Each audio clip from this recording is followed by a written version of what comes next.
নমস্কার বন্ধুরা, আমি শর্মি সরকার ব্লগ চ্যানেলে তোমাদের সবাইকে আরও একবার স্বাগত। তোমরা অনেকেই কমেন্ট করে থাকো যে দিদি তুমি যে ফলের ক্যারেটে ড্রাগন গাছ লাগাও, এক একটা ফলের ক্যারেটে তুমি কটা করে ড্রাগন গাছ লাগাও।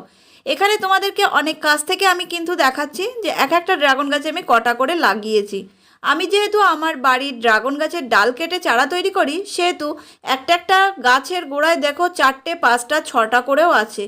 যেহেতু আমি এভাবে নিজের বাড়ির গাছের ডাল কেটে বসিয়েছিলাম, সেহেতু এতগুলো করে বসিয়ে দিয়েছি। কিন্তু তোমরা যদি তোমাদের বাড়িতে ফলের ক্যারেটে ড্রাগন গাছ বসাতে চাও, তাহলে আমি বলবো তোমরা 4টে করে ড্রাগন গাছ লাগাও, তাতে করে দেখবে ভালো হবে। আমি যেহেতু একটু বেশি করে লাগিয়ে ফেলেছি, তাই বেশি গাছ লাগানোর ফলে হয়তো গাছের গ্রোথ একটু বাড়তি হতে পারে, যেটা ফলের ক্যারেটে হয়তো একটু ম্যানেজ করতে অসুবিধা হবে। তো যাই হোক, যেভাবে হোক সেটা আমি ম্যানেজ করে নেব।